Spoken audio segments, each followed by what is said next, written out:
get underway. We're a few minutes behind. Everybody's having a good conversation and having a good chat, so don't want to interrupt that. But we have some really interesting stories to tell today. A lot of good speakers, and all I can suggest is listen closely. There's not enough for people to say things out loud or give speeches and presentations. That's really good. We're going to have a bit of we kind of tricked our panelists and said that, yeah, come for a nice conversation and talk about financing, talk about good things that happen. But we hope it'll be a good debate, and that's where we get to see the real insight. So start from when you sign up, the list of speakers, and they'll be introduced as they come along. Only thing I really want to do is kick it off, as well as thank you guys for coming out. It's only worthwhile, and we make sure this is about 3 hours, and because the information will be delivered pretty efficiently, and we're not like this all day. We all have other jobs and other projects to get back to. So let's kick it off. So thanks for coming. Our MC today is Sheila Williams. You may know her from song and dance. She's probably entertained more people than I've ever laid my eyes on. She's with Spirit of Newfoundland Productions. She's telling me she probably wears 4 different hats throughout the day. Music, entertainment, engaging with people, that sort of love of entertainment is what she's all about, and it really comes through. So I thought she was the best person to come hang out with a bunch of eager young entrepreneurs, old stodgy financiers, and people that are, really, the reason we're here is all about startups, and that's where it's like the happy, fun, crazy edge of business, and that's why we're all involved in this. So with no further ado, I'll hand it over to Sheila. Thank you, Ben. Thank you, God. That was a little hesitant, wasn't it? You were probably taken off guard. I'm Sheila Williams. A room at any time. When Roger called me, he said, Sheila, we'd love for you to come over. It's 8 o'clock in the morning. I nearly had a stroke. Because I'm not a morning person. That's just the truth. I can't get into bed and I can't get out of it. I'm one of those people who like the nighttime. I like the nightlife. And so anyway, and I asked Mom years ago, I said, Mom, I just don't like, the morning. And years ago, when I was 10, which wasn't yesterday, 36 years ago, I started working on the farm. And at that point, I thought mornings are great. I can get up early, 5:30, no trouble. But now, as I age on in life, I can't stand the mornings. And so I asked Mom, and every year on her birthday, my family is a big family, and so there were 7 children. And Mom will tell us every year on our birthdays about the day that we were born. And she said to me, Sheila, darling, I remember when you were born, April 28th. She said, I was in the hospital, and I was in the bed next to Martha Finn. Oh, I love Martha, she's lovely. And Joe Finn, her husband, was there. Your father was gone home long ago. She said it was 10 o'clock at night, and Maureen Ady came in to me. Maureen was the nurse. She was lovely. Maureen was the nurse, and all of you actually don't know what happened to Maureen. Anyway, it doesn't matter. She came in and she said, Miss Williams, it's almost time. We're going to take you down to the case room. And I said to her, yes, Maureen, darling, don't leave me down there all night. I'd like to get back and have a nice cup of tea and a sensible cigarette. She said, and to tell you the truth, 10 after 10, you were out. She said, easy, Worth. She said, it would have been faster than that, only you hooked your little feet up under my ribs. And they had to push down on my ribs to get you out. She said, you haven't left yet. So Mom believes that it's because I was born at night that I like the nightlife. So, and the truth is, a little while ago, thank you for having me here, by the way, Roger. I'm delighted to look out at the sea of marvelous, enthusiastic people at 9 o'clock in the morning. A couple of weeks ago, actually, it was on my birthday, that I had 4 wisdom teeth taken out. I was hoping for an awe there. Thank you, I appreciate that. 4 wisdom teeth. And anyway, I went to the dentist, and it was this guy who comes from Halifax once a month. And that's all he does. He just takes up wisdom teeth all day long. And so I had a gig the next week, and And so I said to him, you know, that morning, I said, you know, I have a gig next Thursday. He said, you know, that should be fine. I said, will I be fine? Will I be able to do the gig? He said, what's the day? I said, Wednesday. He said, no, you'll be fine. And so anyway, for the first time in my life, I got a needle in my hand. So, you know, the nurse there put the needle in the hand. He came in, he talked to me. We're just going to take out the teeth and then away you go. And I said, oh, that's grand, isn't it? Sounded so easy. And so she put the needle in my hand and started the IV. At which point she looked at me and she said, you may find that your arm gets a little cold. And she left and I looked at my arm and I said, it feels like it's going, what a tremendous drug. I was out like a light. They hooked out the teeth and anyway, so the next day I thought, you know, I'm not one to sit at home. I'm, you know, fairly active. I've never sat home in my life. And so I thought, well, I'll paint the living room. And so I did. I was off work for a little while, 2 weeks in fact. And so I painted the living room, put insulation in the house and that sort of thing.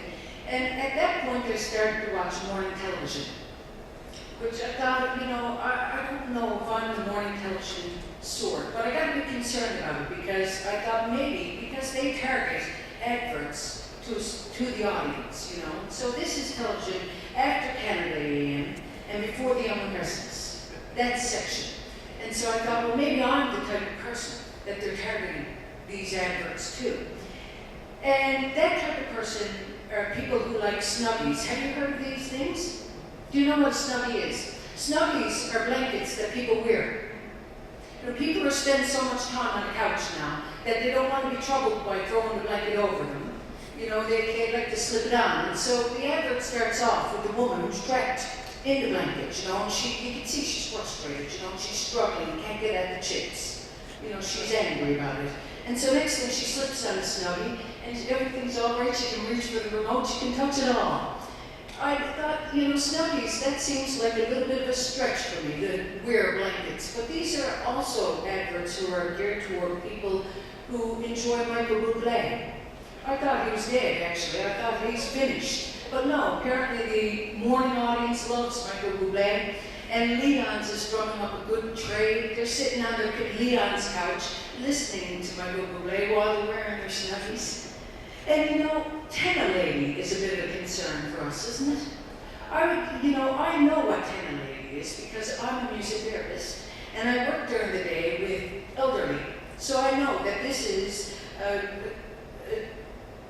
incontinence pants for women, you see? So I thought these people now have their incontinence pants on because they're peeing in their pants, sitting in the snuggie on their Leon's couch listening to Michael Bublé.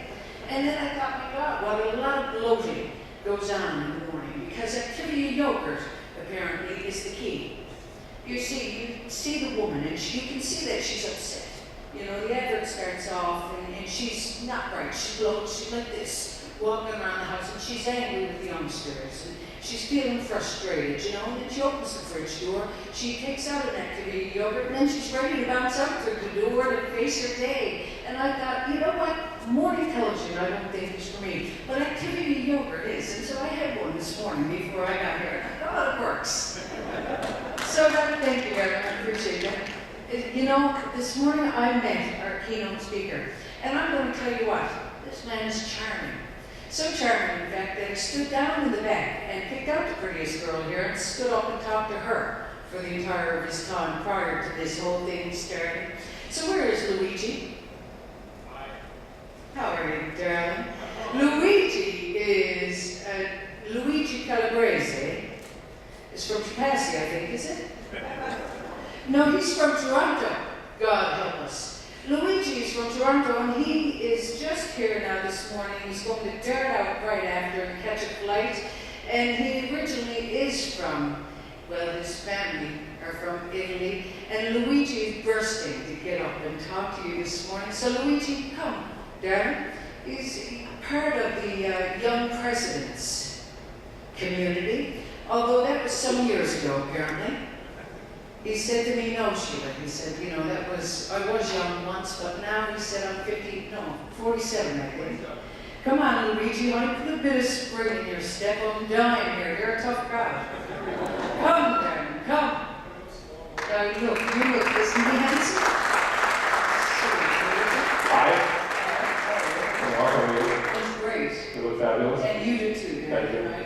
comment saying you're a masterpiece. Best wish.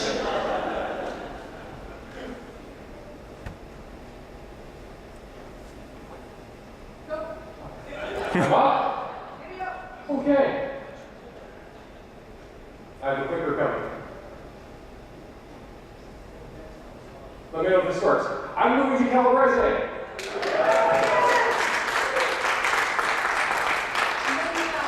I've never done that before. All right, they explained the Young Presidents Organization. You just have to be young once, and eventually you age. And then when you turn 50, you join something called WPO, which is World President Organization, which I've always said the acronym is WP often. But I'm almost there. But I think the whole notion is in business management and business ownership, you start young. What it kind of delivered to me was a mentorship, which I think you guys are going to experience today as well, which is kind of exciting. So currently I'm your keynote, so I was going to have some fun with you. I put together a few slides. That's me with glasses. So I put together a few slides. I'm going to tell a few stories. And the whole idea was I wanted to tell some stories. I wanted it to be fun. I wanted to tell you stuff that's, these are things that I would talk about if I were with a bunch of my friends hanging out. And, I think, you can learn about business, you can talk about business, but the best stories are the ones that are kind of fun and silly, and I'm going to share a few of those with you.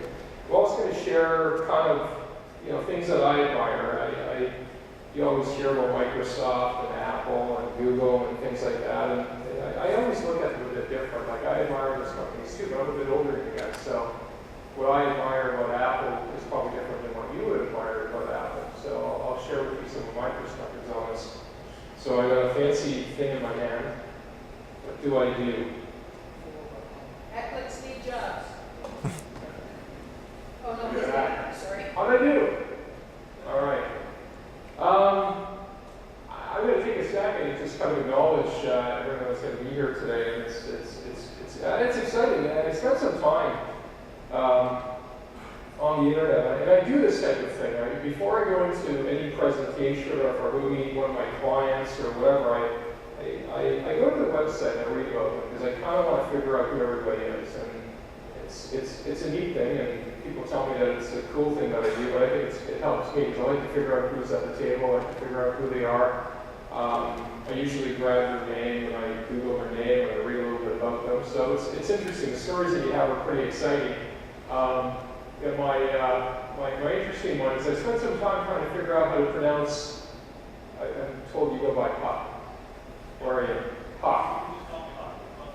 Yeah, I know, because your name's cool and you've got like these things. They're not even letters. I don't even know what they are. So, but anyway, your stories are fascinating. I'm excited to hear about it. Your business is a very cool one. The idea is awesome. You're basically Airbnb without any of the money. So it's pretty awesome. That's like Frontier is kind of like a line without any of the cash. It's the same thing.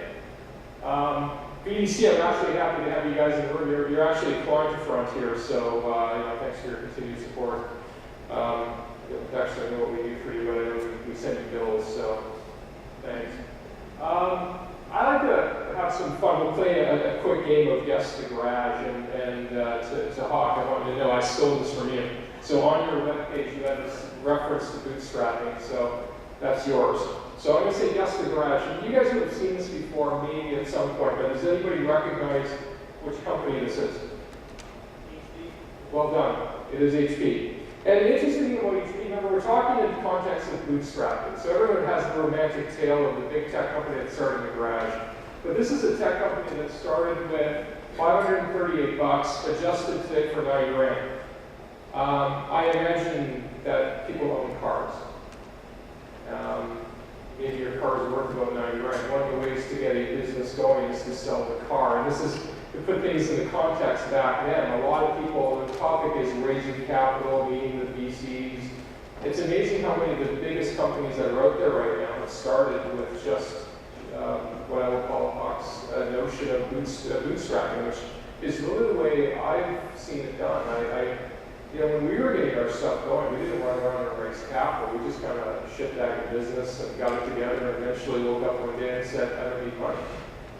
That's what I think most of these guys have done. So that's the HP story. Anybody know this one? Because you can't keep doing it, because it's just, you know, but go ahead. Well done. That is Apple. So Apple is neat. So three guys. Everybody knows the three guys. Steve Jobs, Steve Wozniak, and Ronald Wayne. Nobody knows who Ronald Wayne is. Everybody knows who Steve Jobs was, and everybody knows who the Woz is. If you don't, if for no other reasons, on Dancing with the Stars. Really cool guy, and you know, I've had the honor of meeting him. He's a really neat guy. It's a really neat story. It's pretty exciting. Their first transaction was a very small one. They built a bunch of Apple Ones and sold them to a company called Bike Shop. They had to raise money to pay for what we call WIP today, work in process. They already had a deal. So this is a company, but they already had a sale. So raising money when you already have a contract is very different than raising money to get an idea. So they raised a little bit of money, they did their first sale. Ronald Wayne. Who's Ronald Wayne? Anyway, interesting point. $178 billion in cash. Not a very small place. It's not $170 billion in revenue. It's $170 billion just in cash kicking around. Ronald Wayne. So Ronald Wayne was the third partner at Apple. Now, you're not going to remember Ronald Wayne because he didn't last long. He just decided, I don't want to do this anymore. I don't want to. So he took his $800 and he said, I'm not. He sold Apple for $800. His share. He was a third partner in Apple. He sold his shares for $800. And if you look at that number, and I refuse to look at it because it hurts too much, you can look at it. $35 million. He walked away from $35 million. If you Google Ron Wayne, you'll see stuff on Wikipedia. You'll see YouTube things. There's stories about him. He lives in Vegas. According to Celebrity Network, he's worth $300,000. I gotta imagine the worst part about being Ron Wayne is all the stories about Ron Wayne and not having $35 million. Anyway, so, but it's interesting that it speaks to picking your partners well. Because really, at the end of the day, I don't know why the partnership didn't work. You know, I don't know why Hewlett and Packard worked well. I don't know why other partnerships have worked well. Now, for whatever reason, didn't. I don't know. Maybe, who knows? $800 seemed low. Now, the thing to remember about Apple, pretty successful company, probably possibly the most successful tech company out there right now. I think they have a higher valuation than Google today. What people won't remember is that Apple almost went bankrupt twice. You know, it's an interesting fact that if you owned Apple stock at the beginning, it would be worth a gazillion dollars. But the reality is, you wouldn't have owned Apple stock. You would have sold it not the first time, but at least the second time. Because at some point, out of peer pressure, the company was just a disaster, and you just would have got out. And I have this view on Facebook. I have Facebook stock, and no matter what happens, I'm never selling. When I'm dead, I'm going to leave a note that says, don't sell this beacon stock. Just hold on to it. If it looks like it's going to go under, let it go under. I just have a theory. I'm a very strong believer. I don't have a Facebook account, but I'm a very strong believer about it. I think we're doing really cool stuff. Okay. Yeah, you're done. No way. You're never going to get this.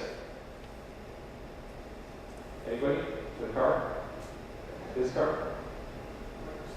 Well done. People get confused over this because of the Albuquerque, New Mexico, because everybody knows that Microsoft is Seattle. But the first office was actually located in Albuquerque, and it was actually in the Subbanner Hotel. We basically had a rented room. Remember, we're talking about bootstrapping. So the idea is where they slept, where they ate, where they had pizza delivered, was also where they were coding. This was the first office. And the only reason they were in Albuquerque was that's where the creator of the Altair was, which is where they were developing the source code, and they were developing a compiled language for these guys.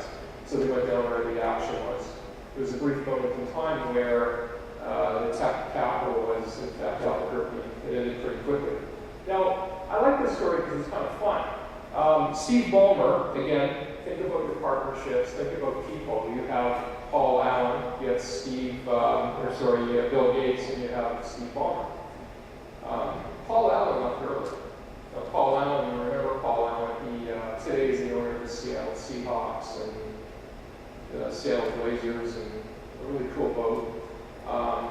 He's worth $21 billion. $17 billion. Steve Ballmer's worth 21. The part of the story I find most exciting, the reason I put it on a slide, is Steve Ballmer's compensation when he started was a very neat deal. Gave me $50,000 and just give me 10% of the profit.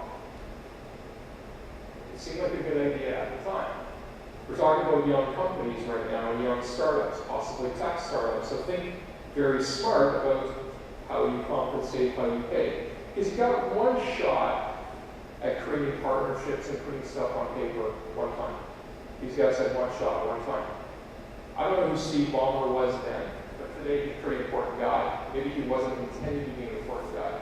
All I know is at the end of the day, he bought himself 80% of the company back then. Today, Steve Ballmer's worth more than Paul Allen at $21 billion. So, not a bad gig. I picked that picture, I just kind of liked it. 3 lessons learned: pick your partners carefully. I see this a lot. Something, the startup risk profile is not for everybody. Maybe that's what happened along the way. I don't know. I tell you what, it's happened. So Steve Wozniak and Paul Allen both left. They just said, I don't want to do this anymore. Not that it was easy for them, because at that point they made a bunch of dough and it didn't really matter. But startups are not for everybody. It's different than having a traditional job. But, some people say they're a ton of fun, some people say they're not. And number 3, occupational risk. When you run out of your garage, of course, friends and family will just assume you're unemployed. So it's interesting when I talk to some of my friends who are starting up businesses, because it's different. You don't get up every day. You don't really suit up. You don't really do these things. So you have friends and family. You're working really hard. Your family's going, go get a job. And it's amazing how your most immediate circle of support, wife, spouse, whatever you got, you just might not be supporting the process. So a lot of dreams die because they won't get off the ground because they can't get off the ground. So instead, what they do is they run around and say, "No, we're here, I'm going to go raise some money." VCs don't really want to. VCs don't like the fun salary. They want a fun idea and execution, but they don't really want to pay it. So that's the one. That's where first dream kind of dies. But I mean, some pretty impressive companies have been built. Hey. See, I just don't have that look. I can't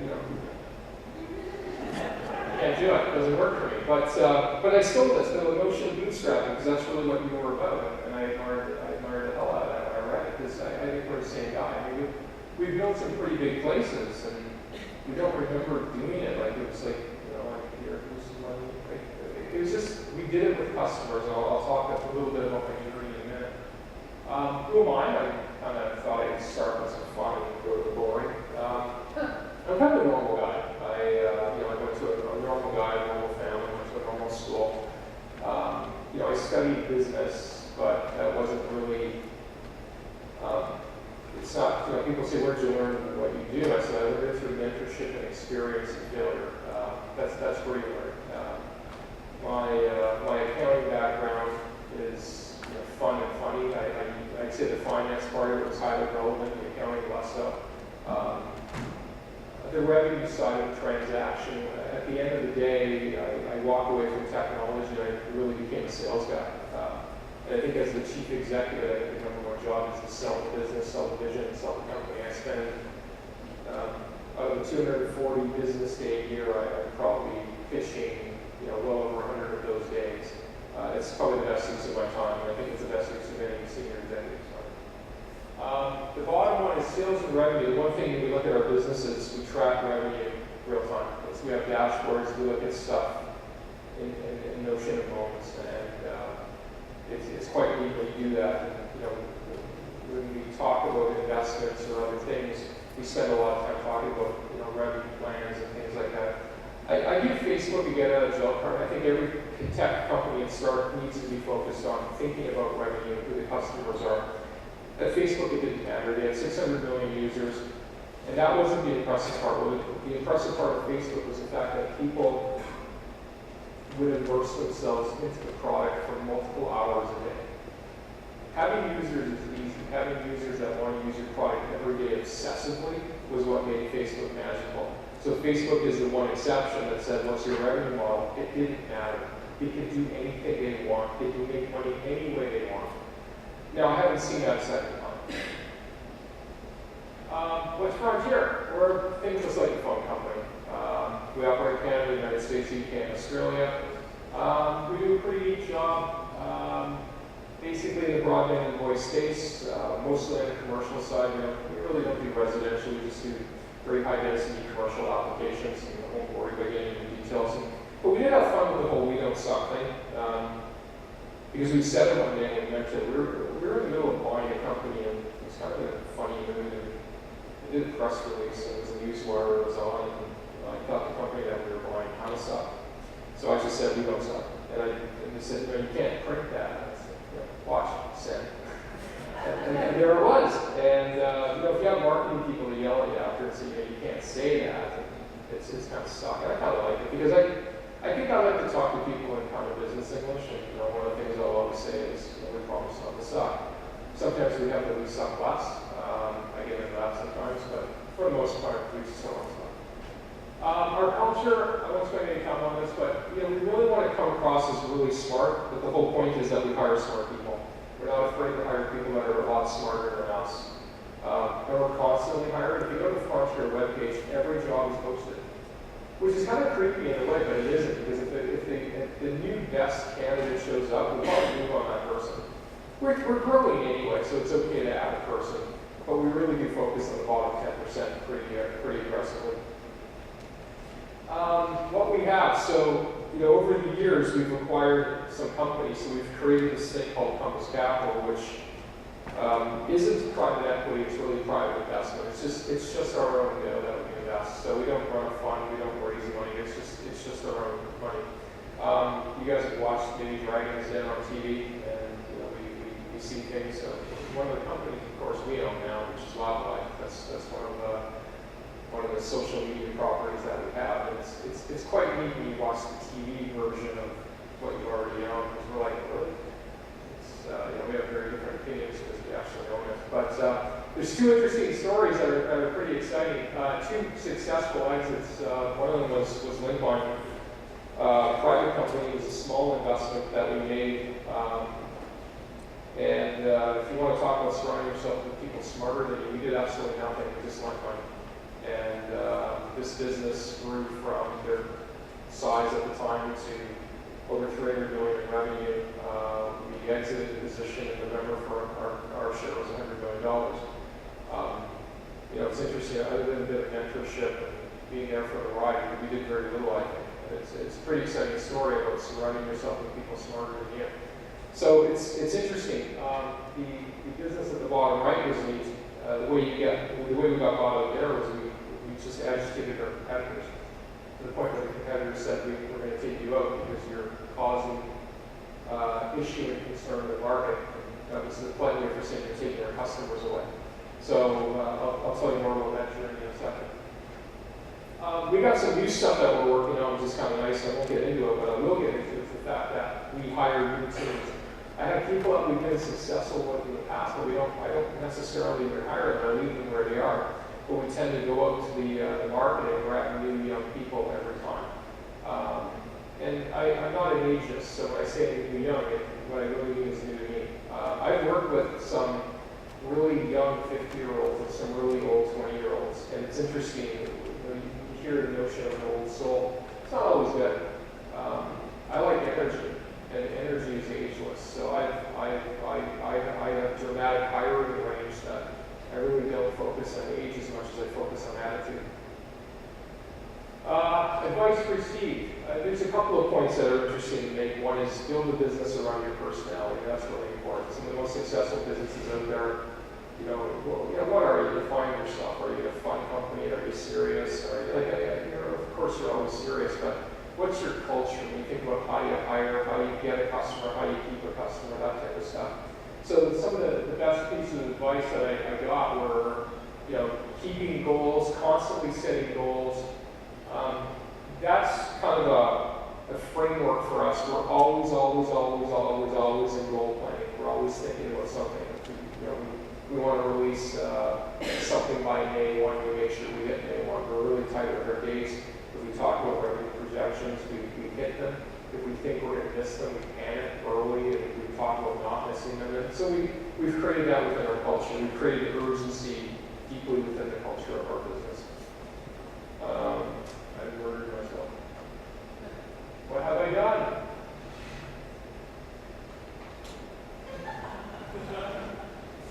entrepreneur?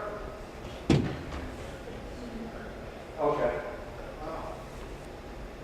Hey, that's the phone. We know it. Oh, just right there. That's me. Yeah, I did that. Tech kid.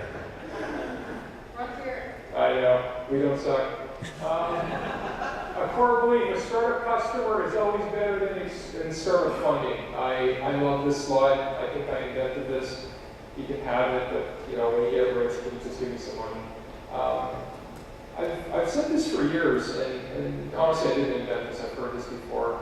You can run out and raise money for your business, or you can run out and raise money because you're already successful to a point. Meaning you have a couple of customers on the hook. Like think about the historic story of Apple and Microsoft. Both of them had a transaction in hand, and then they ran around frantically trying to figure out how to fulfill it. And the romance of those two stories is how they actually did it, how big the business became. And in some cases, it began as a lie. Of course, I have a product and I can fulfill your requirements. Just sign the contract and I'll get it delivered to you. Line number one. Line number two is it'll be ready on Monday. I didn't say which Monday. So a lot of really good businesses have started that way. There's something wrong with that. So I pay a lot of attention to this one. This is kind of how I roll, and I'm pretty excited about that statement. So I threw together 10 things in the interest of having a list. I'm kind of a detailed kid, so I always like to 10, 9, 8, 7. I do a lot of speaking at weddings.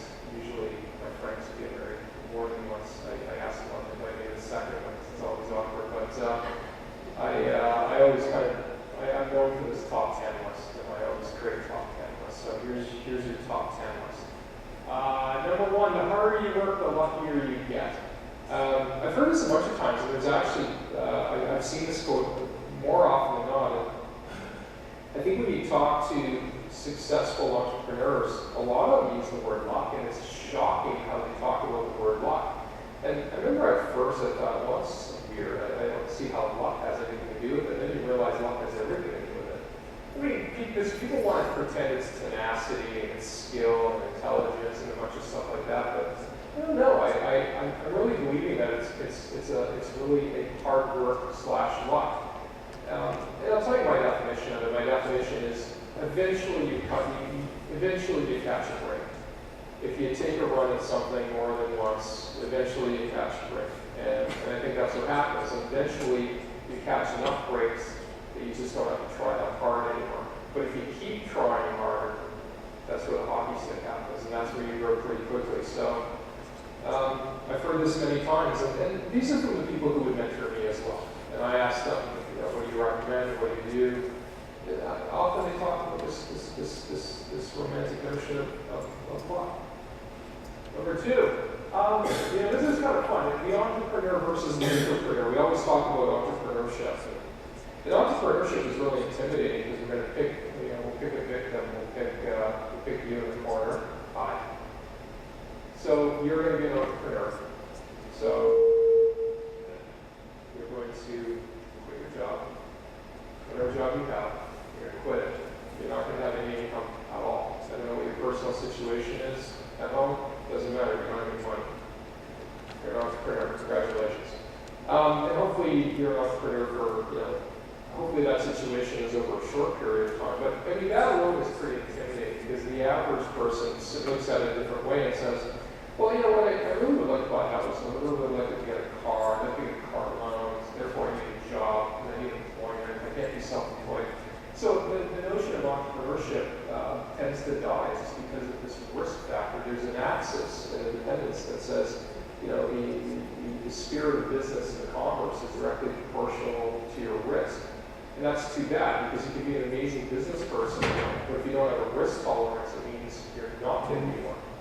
So that's why the notion of the entrepreneur, which is there's a notion of being an entrepreneur inside of an existing framework that's already successful, or, importantly, a company that isn't successful.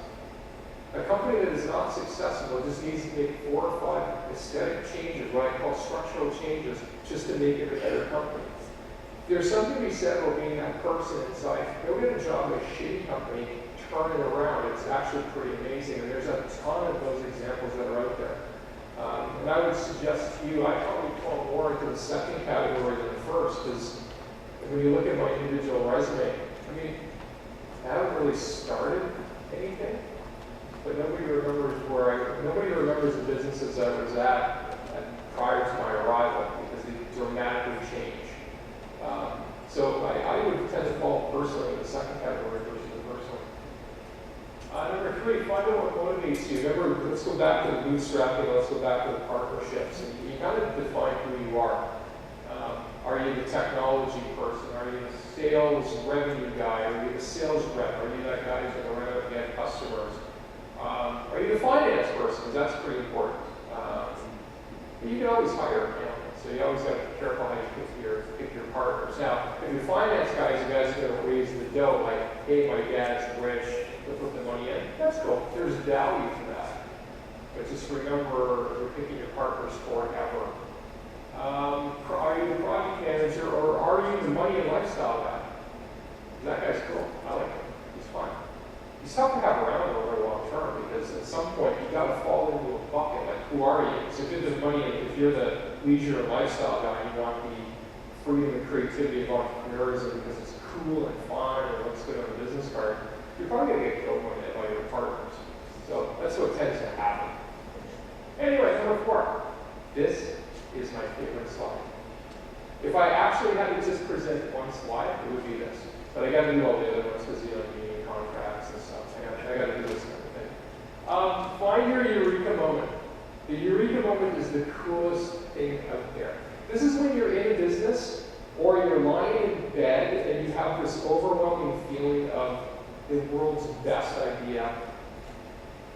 And I think the best way to describe a eureka moment is when an idea changes or eliminates everything else, like a complete game changer. There's a few examples of this, and I'm going to share one of them in a second. But it's the sort of insight that changes the way you look at a traditional problem. And I'll share a personal story on this one. Anybody remember wrestling? The late 80s, early 90s? Yeah, it's kind of fun, right? And so we're going to age ourselves, all of the older folks here. Just point at me then. I didn't really just point at you, but, big guys. There's a couple of older guys here like me, but, I just want to pick on you a bit. I have a partner in my business, and originally his eureka moment, they were in the business of what they call IVR, interactive voice response. Press 1 for male, press 2 for female, or right here your pin here, right here your credit card, that's IVR. So pretty smart guys, doing pretty good. We're going to create some technology because we're a tech company, that's what we do. And then they said, well, I don't know, maybe we should grab, a 900 line and run to Chicago and hit the Amphitheater and interview a few wrestlers and run something on the TV and say, call here and you can listen to wrestler A talk about how he's going to beat SHIT, wrestler number 2. So they ran those. Fast forward to the end. We made $20 million in a weekend.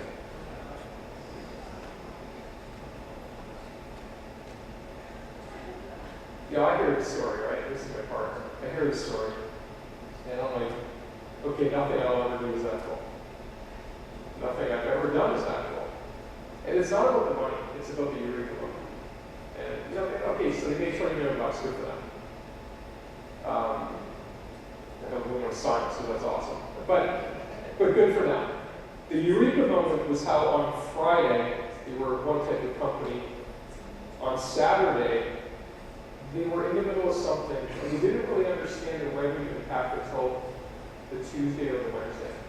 They saw the traffic as it hit the system, and they were doing the math going, this can't be right, this can't be right, this can't be right. 60 days later, they got the check.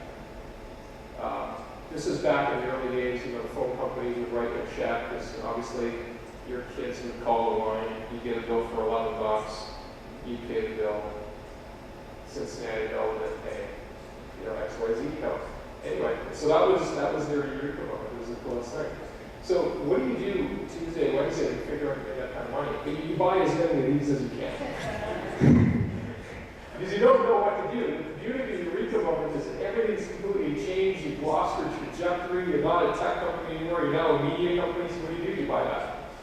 And you buy as many as you can, you start paying off mortgages, and it's the coolest thing. And the Eureka moment is awesome. If you can find one, you know when you have one, because it's nothing but an amazing feeling. Number 5, 7 possible goals and catch up with them. Eureka moment is not a goal. They're two completely different things, but when you have your business, and goals are not necessarily all about revenue.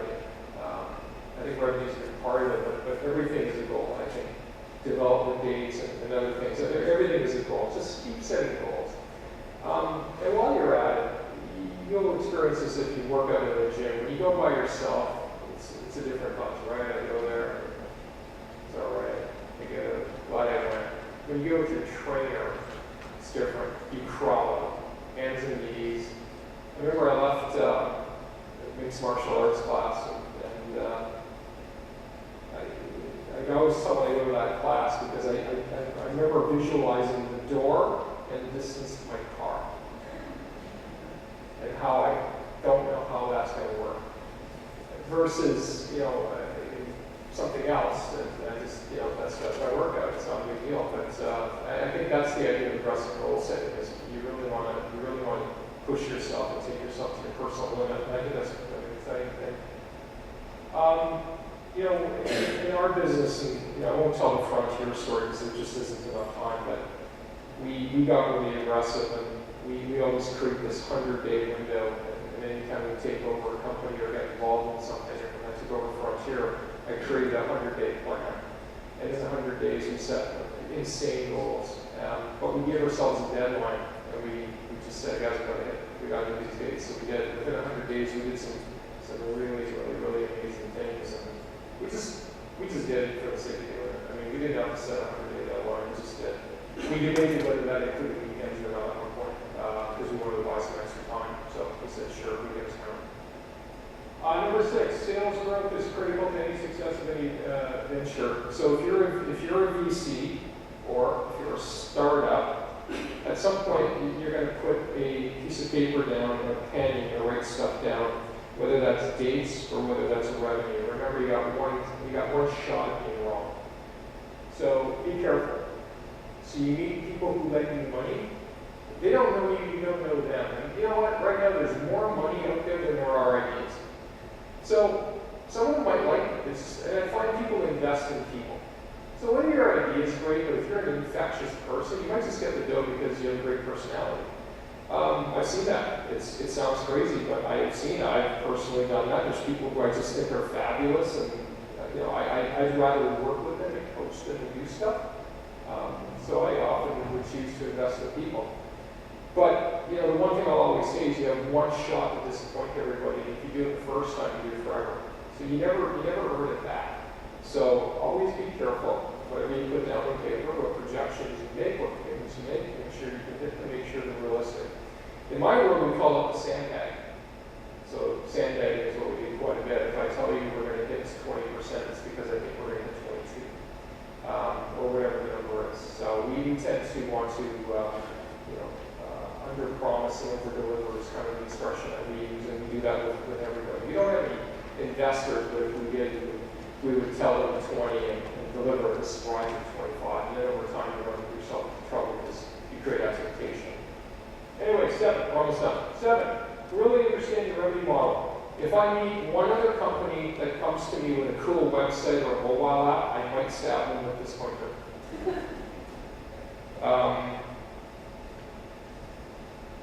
I don't think apps are cool. I don't think mobile apps are cool. I don't think websites are cool. I don't. I think the business adaptation is. So really it comes right down to it's not about the tech. I don't think Bungalow is cool because of the tech. I think Bungalow is cool because of the execution of the idea, the inventory, and the intimate attachment they already have with their users. I think Airbnb is the same way. I think Uber. Do you guys have Uber out there? Yeah, so it's going to suck when I get back to the airport. Anyway, I think Uber's cool. Uber is a taxi, or it's a car service, and you use your mobile app, and you press thing, you pick a car, you click it, it shows up, and it's less than a taxi. I think that's really cool. I have absolutely no opinion on the tech. So if somebody came to me and said, "Ooh, let me show you this really cool tech," I see it as tech. But what I really view is the idea, the business idea. So I don't think apps are cool. I don't think dating apps are cool. I think there's adaptations of them and their execution is what's cool. I think the underlying business. Who are you? What do you do? Why are you different? Why should I care? That's kind of the stuff I think is really cool. But not the tech. The tech doesn't impress me at all. I think there's 15-year-olds that can build apps today. It's not hard. I can build apps. It's not terribly difficult. Number 8, disruption drives the biggest revenue in multiple drivers. Don't just win, eliminate. So, anybody remember Napster? That was pretty fun. So, Napster died for their sins. Because Napster had a point to make. Napster said, you know what? You should steal music. Well, that doesn't scale it. It's not a very logical business. So Apple, iTunes, said, let's disrupt. What you really were saying is, I hate the producers. I like the performers. I like the people who write the music. I like those guys. I don't like the studios. I don't like the producers. And I don't like the labels. By the way, neither do the talent. They already don't like each other, so that's okay. So the whole idea of buying an album or a CD with 14 songs on it that you like one of and hate 13, that's where the business model was broken. So Apple said, just buy the one song that you like. The studio said, this is a terrible idea, we're going to lose our assurance. I said, no, they won't, because people will stop stealing your music, and it's true. How many people today bother to download it illegally? I think people still do. I think people still do. But people don't do it as much because now you can click now and download a song for $1. It's not that big of a deal. It's not what it used to be. But it's interesting. iTunes has another problem. This is Apple, $178 billion in cash, except for one little problem. The customers love iTunes, but the performers hate iTunes. Here's a fun one. Apple made more money on Katy Perry than Katy Perry made on Katy Perry. That's kind of neat. So imagine you're Katy Perry, and 20% comes, and you're not Katy Perry, you're a series of vertically integrated supply chain. You're studios and people who write the music and a bunch of people. 20% goes right to Apple. I mean, nobody sees 20%. 20 right off the top goes to distribution. What business in the world pays 20% to distribution? When you go buy something at Best Buy, you're not getting 20%. Distribution doesn't get 20%. Apple's getting 20%. So the problem's actually flipped on its side. The consumers love it, but the entire supply chain hates it, which is why you're going to see disruption again. I think Apple, this is an opinion, I think Apple has done amazing things. I don't think their future is a good one, because I think they just hit it. It has no place to go but down. Because the disruption will occur on the back end. I think people are going to look at it and say, I simply can't afford to keep giving you 20%. It doesn't scale for us. So the entire supply chain is going to say, I don't want to do this anymore. And that's just a personal opinion. Now, we build applications that we sell in the Apple Store, and it's amazing how physically restricted they are. So it's not just about us paying them a ton of debt, it's about them trying to tell us how our business model works.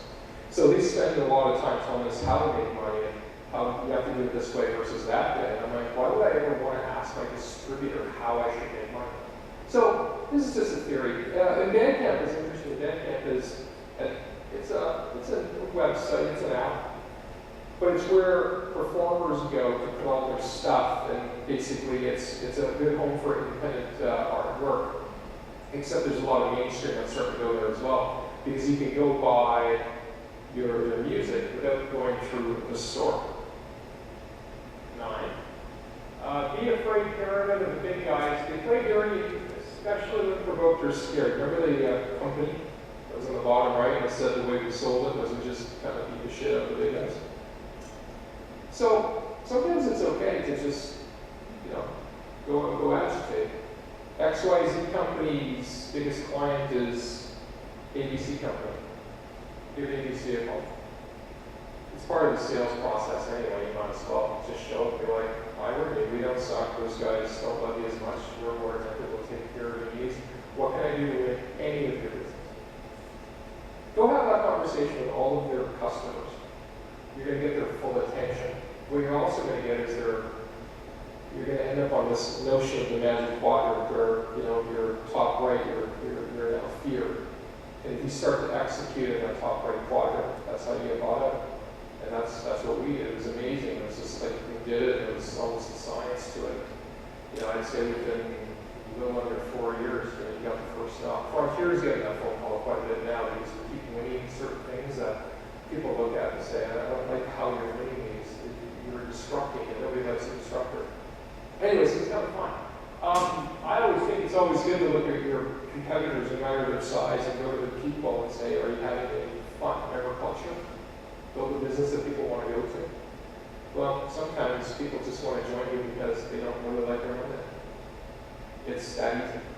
It's not always about money. It's just sometimes if you are comfortable enough in your life, you can take your $20,000 pay cut, just go work with the cool guys. Because together you can get that money back. And that's right. Have fun. Create fun. In a business, having fun is one thing. Creating fun is very different. As president of the company, my definition of fun has changed a lot because my definition of fun is really when I find everybody's having fun. And everyone's a very big category for me. It's clients are having fun. The support staff are having fun. The sales team's having fun. So it's really end-to-end execution. I really don't want to watch a bunch of sales guys have fun. That's not what I mean. What I mean is the entire supply chain. So revenue coming in, the whole thing, everything's working, the culture is good, nobody's yelling, nobody's screaming. We spend a lot of time making sure that the people are taken care of. We spend a lot of time listening. I've had the word on one of my slides, I didn't talk about it, but we listen well. You learn this in relationships, you also learn it in business. Listen to your staff, listen to your clients. And then the last one is a story. I stole that from. This is for any of the Apple enthusiasts. This is how Steve Jobs went in every one of his presentations. So, there was a lovely old man by the name of George Harvey. He was the president of AT&T Canada at the time, and he told this story. And I always liked it. I was really young back then. Yes. Very young. Yesterday? Not yesterday. No, like a long time ago. And it goes a bit like this. Every morning in Africa, a gazelle and a lion wake up. And, I won't read it to you, I'll just tell you the story. The gazelle and the lion wake up, and every day they realize, I have to go get food. And one of them is food, the other one is the hunter-gatherer scenario. So, the lion says, I got to run the fastest, and the gazelle says, I have to run the fastest. And this is every single day. And if the lion doesn't catch the gazelle, the lion's family dies. And of course, if the gazelle gets caught, well, the gazelle dies. So, the moral of the story? Every single day. Every single morning. And whether you're a startup or a full maturity company, listen, I just talked about Apple, $178 billion of a day. They don't have a lot to worry about, except I also made a comment that said, I think they have no place to go but down. So, are they the lion or the gazelle right now? And in my mind, I clearly suggest that. I think they're the gazelle. So, I don't know, I think they're Apple. You gotta wake up and every day like anybody, you gotta wake up. Anyway, I am done.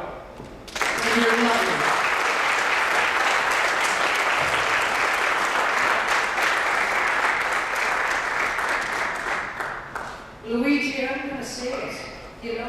I thought when you came up and you're from Toronto, one of those. I was one of those. I thought, this is great. You were a lovely girl. Well done. Good for you. And you spoke right here, out here. Does anyone remember Flintstones? Remember Fred Flintstone when he had 5 o'clock shadow?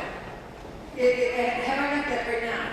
Because there was a certain area where he'd go and it all looked like 5 o'clock shadow. And then, up here, he's completed it up, when he come back and goes. So I'm Italian, I can grow hair by the Yeah, well, I don't doubt it, dear. You're not. Take a chia pet. You're going now, are you, or what are you doing? You're just hanging about. I'm going to stroll around. No, because Hawk is up next. I never watched that. Yeah, because you got whoops of time. You're only 10 minutes from the airport, sit Yeah. down. So, you know what, ladies and gentlemen, who's great? Luigi Calabrese.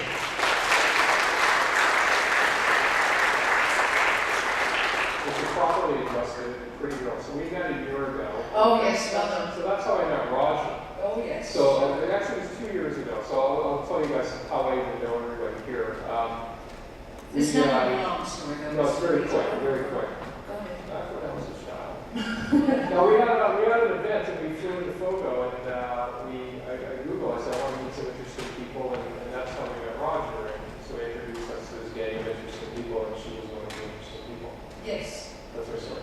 Oh, and it was a lovely, very good Thank you. story. That's great. And what was her name? Sarah, you weren't here when I picked you out at the very beginning. I said, Luigi is slicker than with spoon. And I said, he came immediately and went to the prettiest girl and almost stood up talking to her for the full time before his presentation. So, you know, ladies and gentlemen, up next is Hawk, and I met Hawk this weekend. I'm just going to call him Hawk because that's all I got. It is, but I got the last name, Gudjonsson. Thank you, Hannah. Gudjonsson. Yes. I met Hawk on Saturday, and he told me that he's from Iceland, of course, you know, you've all read the bio. He started his business at the very time when Iceland went through the world's largest bankruptcy. And so he then, you know, took adversity and flew through the university and started a fantastic business called Bungalow. And in fact, Hawk, his ancestors came to Newfoundland 1,000 years ago. Isn't that fantastic? We're relatives. Here he is, Hawk Gudjonsson. Everybody hear me?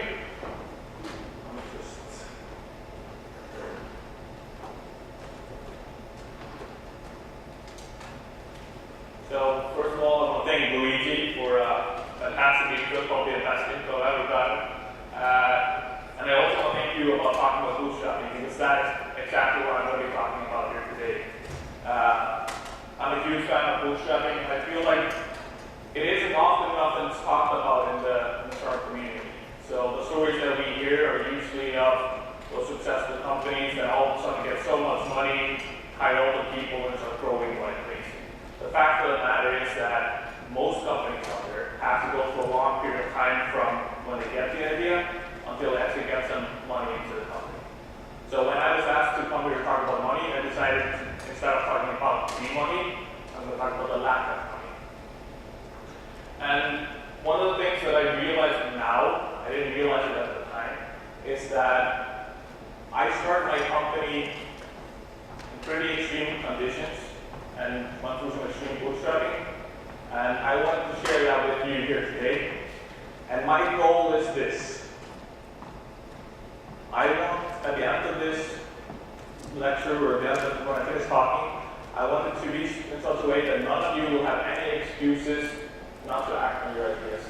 Because I've worked with so many young entrepreneurs, and the biggest problem is usually that they use excuses like, well, I don't have any money, I don't have any connections, I don't know how to program, or whatever. So if everything works out well now, none of you will have any excuses at the end of this.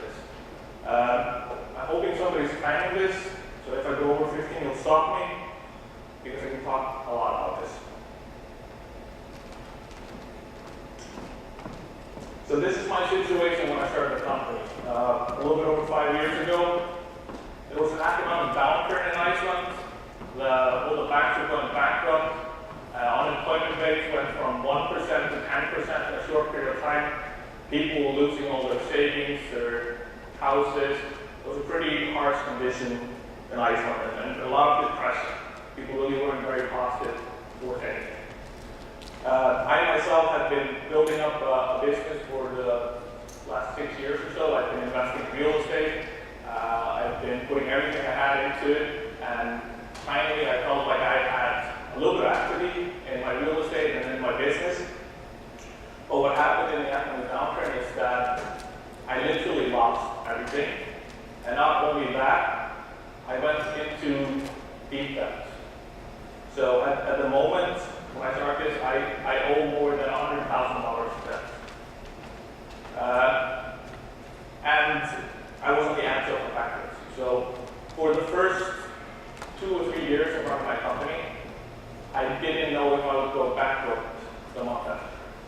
So it was a very unstable situation to be in. That anybody of you who have been in this situation, you realize how much of mental, how difficult it is from a mental point of view. I had early before I started the company, I had a nervous breakdown. So I was recovering from that nervous breakdown when I started the company. There was also no funding to be had in Iceland. There was no VCs, anybody putting money into the starting. So these were my conditions. I'm just curious if there's anybody here who has worse conditions than this right now. Raise your hands. Okay, good. Then you'll have no excuses. So today we built up what I would like to say a good company. We created almost $4 million in revenue for the cottage owners that we work with. We're working in three different countries. We have 8 employees, and we've helped over 30,000 travelers find accommodation and have a unique experience. So right now I'm going to go through a few of the steps of how we were actually able to start the company with literally no money. And it all started with an idea. And I always say that you can always hear when you have a good idea. Because a good idea is always followed by a sound. That sound is usually, or in some cases, the F word. And the reason why I say that good idea is followed by a sound is that usually when you're so annoyed at something, and you feel like you have to share it with people around you, that means that there's a problem there and you have to fix it. In my case, that was when I was a little bit stressed out, I wanted to take a break, I wanted to rent a cottage.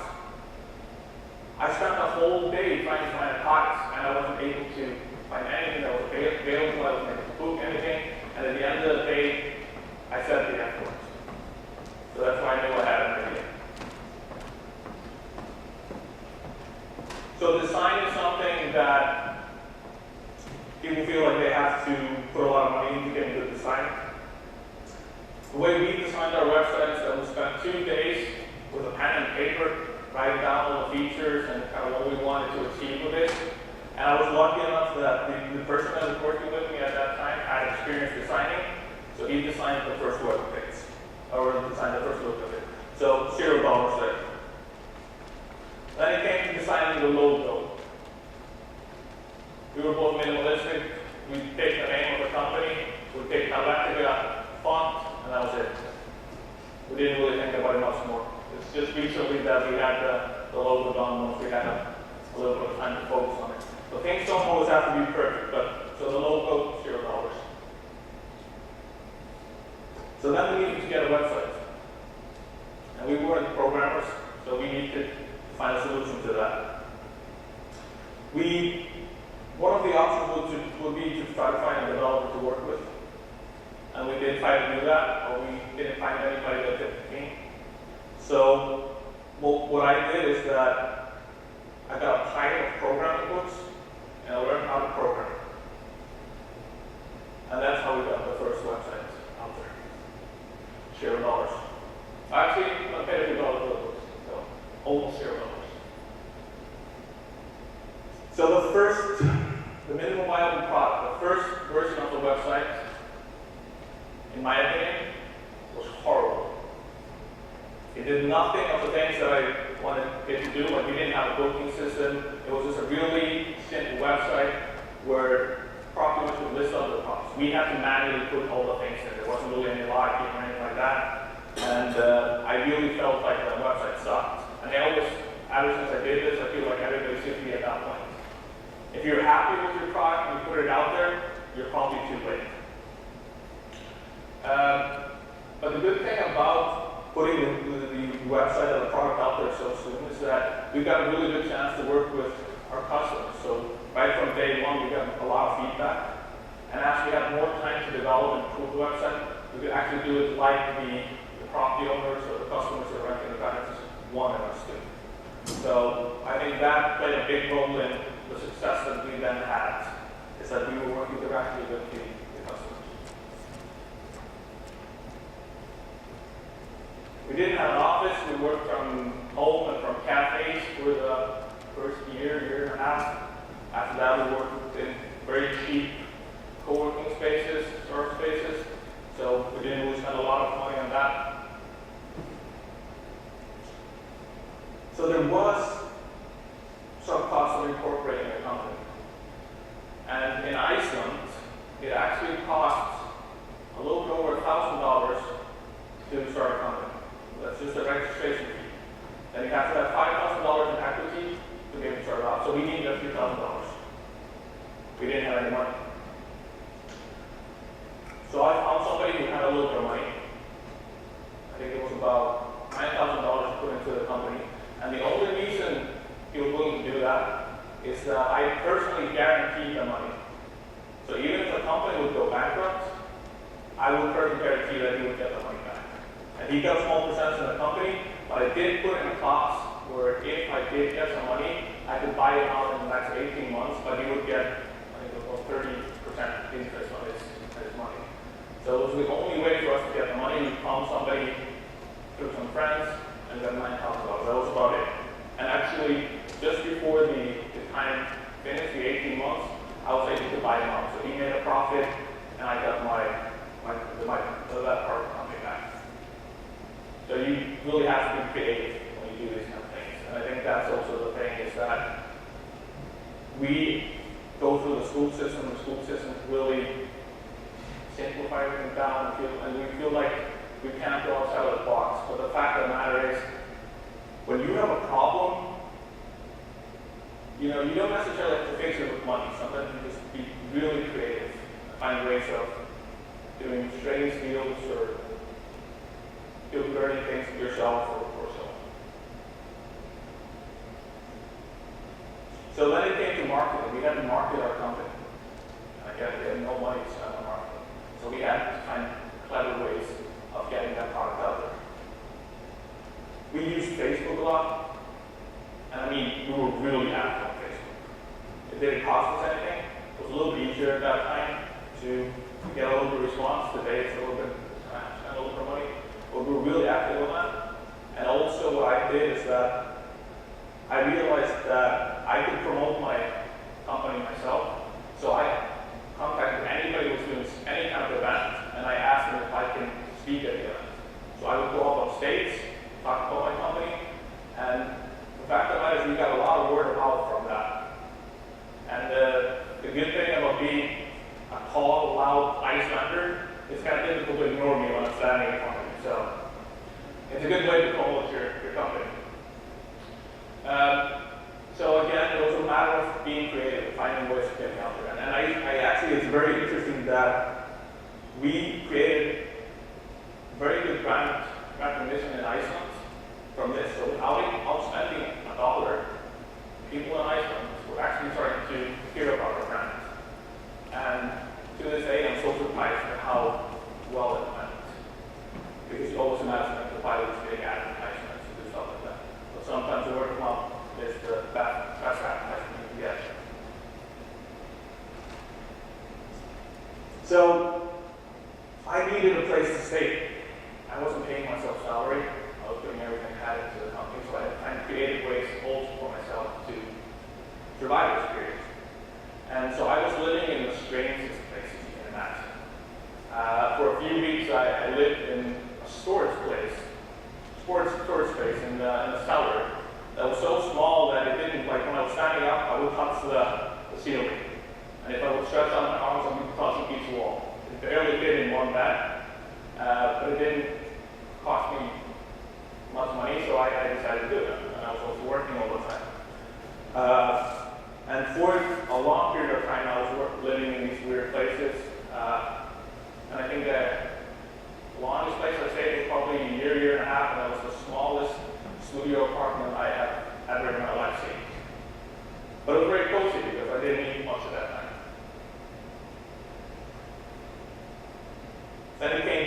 as well. And what's interesting about that is that I found out that the cheapest food you can eat is noodle soup that you buy in the supermarket. You can get it for about 30 cents. And I ate that for almost every meal. And ever since that has happened, ever since I went through that, I've been calling the first year or first 2 years of learning a Soiree the noodle soup period. And I think actually it's starting to catch on back home in Iceland. I've heard some other people call it that as well, so I'm kind of enjoying that. But what's also funny is that, so my mother has a good sense of humor, and she got a little bit tired of me complaining about always eating soup. And so one Christmas, she gets me this huge Christmas gift. I've never seen it so big. It was huge. I was so excited, like I felt like a kid again. I was like, what is my mom getting? So finally on Christmas Eve, I opened up the box, and inside the Christmas gift, noodle soups. It was full of noodle soups.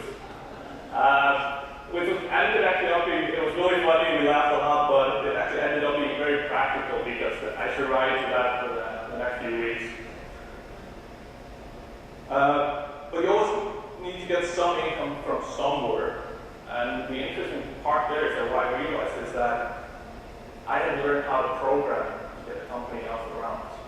So I was actually able to, like at the time, like I worked about 12, 14 hours a day in the company, 7 days a week. But I also took a few hours to work on programming for other people. So I contacted people I knew that I needed web pages, and I did it very cheaply, but it was enough for me to get a little bit of money. I didn't always know what I was doing exactly, but they didn't know that, so they paid me, so that was kind of good.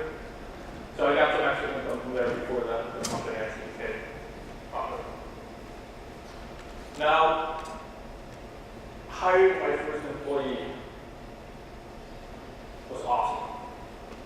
In the sense that I've been working on a company by myself for almost 2 years. I had the cell phone on 24/7. I was getting phone calls in the middle of the night from somebody who would rent a place and couldn't find it or whatever. So I was always on. And I was getting very kind of stressed out, and it was very difficult to have to always be on and always working. So hiring my first employee, the good thing about it was that it was a little bit less stress on me, and I got a little bit of support in what I was doing. The bad thing was that this was at the time where I actually had finally gotten to a place that I could pay myself salary, but instead of paying myself, I didn't have to pay his salary. So now I'm going to fast forward a little bit and tell you about how I entered Canada, how I ended up in Canada. So, and by the way, still at this point, we hadn't gotten any outside money for bootstrapping. And so we reached a point in Iceland where we have a 20% market share in Iceland. So 1 out of every $5 that's spent on cottages goes to our website. So we've got a good position in Iceland. Iceland is a small market, so we have to expand. So we decided Canada is a great market to go into. And the way I do that, and I don't know if anybody here has gone through this process of incorporating in a new country, it's a very, very weird situation because I have no idea how anything works in Canada. I've been here once before. I had no idea how to incorporate, how the taxes work, or anything. But I get together about $50,000, and I get that the company had a little profit. I put some of my money into it, and we got some loans. So $50,000 was all I had to expand my company internationally. And if anybody's done this before, you know that that's not enough money to do that properly. And I get out here by myself, and I just kind of start networking like crazy, talking to everybody I can, and trying to figure out how this works. It was a very fun experience, but it was crazy as hell. And that's the fact that anything to do with Soiree. It's a very crazy kind of roller coaster ride with ups and downs, and you have to be prepared for it. So, and the funny thing is that just before we run out of those $50,000, just before I'm about to say, okay, this isn't going to work, we'll have to return back home, let's give up on Canada for now, we get in our first investment, which is Nicole there actually. So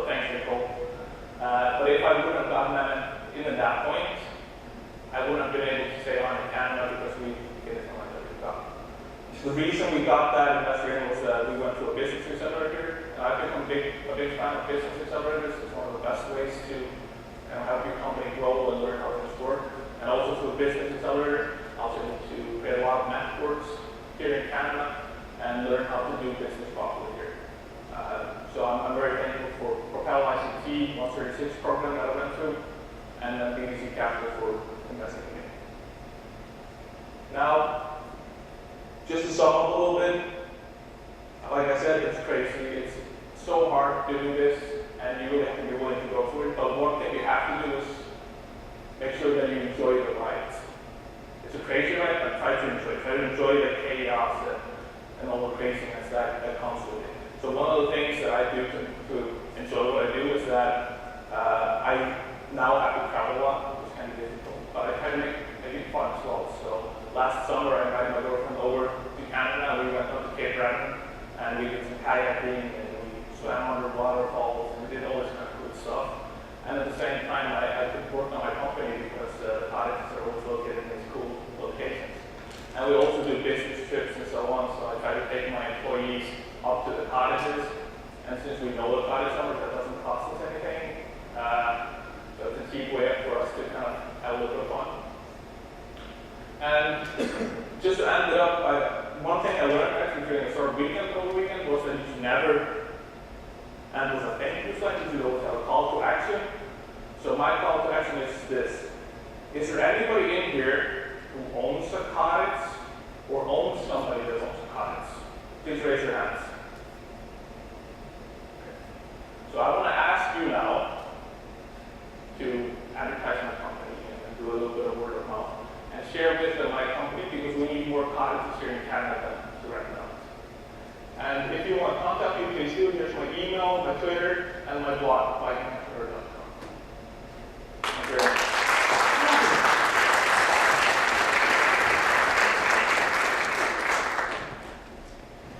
Goodinson. Yeah! So now we have time for a little break. Jason, we're going to have a networking break. Does that mean coffee? It means coffee. That's what it means, really, isn't it? You're meant to mill about and talk to each other. So actually, what we're going to Yes, go ahead, Jason. a little bit different. What we're going to do is we're going to invite the speakers to go back and grab a couple chairs back there so you can go down and sit down and have an intimate conversation over coffee. What we want you to do is give them some ideas of what you want to hear during panel discussion. So don't be shy. Have a coffee over there, mingle around, and be comfortable and have a seat while you're drinking your coffee and have a piece. That's really lovely, Jason. You've done everything. Thank you. That's a lovely lounge you've gone on to. Here you go. Here we go. Coffee.